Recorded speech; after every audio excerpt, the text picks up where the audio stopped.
या फिर कहीं रुपया पैसा अटक गया हो, नहीं निकल रहा हो, किसी व्यक्ति से कोई काम करवाना है, वो काम नहीं कर रहा, कोई फाइल आगे नहीं बढ़ रही है, कोई कार्य अटक रहा है, तो एक जल के पात्र में जल भरकर 5 बेलपत्री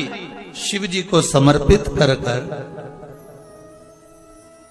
कुंदकेश्वर महादेव का नाम लेकर एक सफेद पुष्प बेलपत्री के ऊपर जो शिव जी को चढ़ाई है उस पर समर्पित कर जल जो लेकर गए हो, अपनी उस कामना को कर कि मेरा ये कार्य अटक रहा है, ये कार्य नहीं हो रहा, कुंदकेश्वर महादेव का नाम लेकर धीरे धीरे जल की धार चढ़ाइए। और एक बात हमेशा याद रखना, फिर निवेदन कर रहे हैं, अच्छे से समझ लेना, शंकर जी पर जब जल चढ़ता है, शिव जी का जब अभिषेक होता है, शंकर जी पर जब जल चढ़ाया जाता है, दूध चढ़ाओ, जल चढ़ाओ, कुछ भी चढ़ाओ, पर एक बात का स्मरण अपने जीवन में होना कि इतने ऊपर से मत चढ़ाना कि जल चढ़े और छींटे आपके ऊपर। बहुत ध्यान दीजिएगा।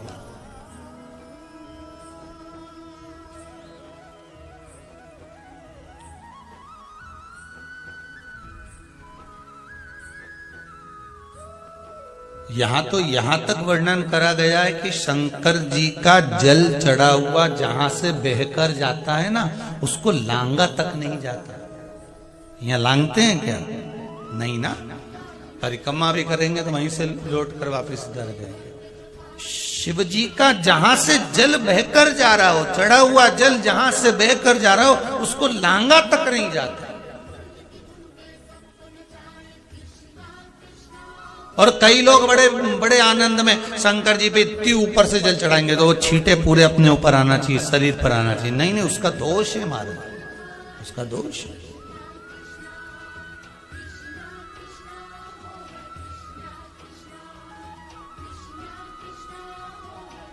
शिव जी को अगर आप जल चढ़ा रहे हो, जैसे आप भगवान को अगर जल चढ़ाओ, दूध चढ़ाओ, तो मान लो अगर जैसे एक सरल भाषा में समझ लो और अच्छे से कि जैसे ये शिवलिंग है शंकर जी का, ये शिवलिंग है, और आप जल चढ़ा रहे हो तो इतनी ऊपर से छोड़ोगे तो पानी का छींटा तो अपने ऊपर आएगा, पर वही जल, वही दूध, वही सामग्री आप शिवलिंग से थोड़ी सी दूरी बनाकर अगर आप समर्पित करेंगे तो बाबा उसको स्वीकार भी करता है और आनंद की अनुभूति भी होती है, कार्य में सिद्धता भी आती है, कार्य में उसकी सिद्धता भी। अब तुम तो ऊपर से छोड़ रहे हो जिससे वो पानी तुम्हारे ऊपर ही आए, तो वो एक अलग प्रसंग है, बोल एक अलग विषय। बहुत ध्यान देना महाराज, भगवान को कभी भी कोई भी सामग्री, जैसे भगवान के मंदिर में अगर फूल चढ़ाने जा रहे हो, भगवान के मंदिर में अगर पुष्प समर्पित करने जा रहे हो, तो फूल का मुख अपनी ओर नहीं होना चाहिए।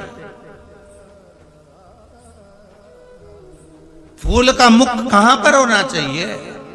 जम के बोलो जरा, भगवान की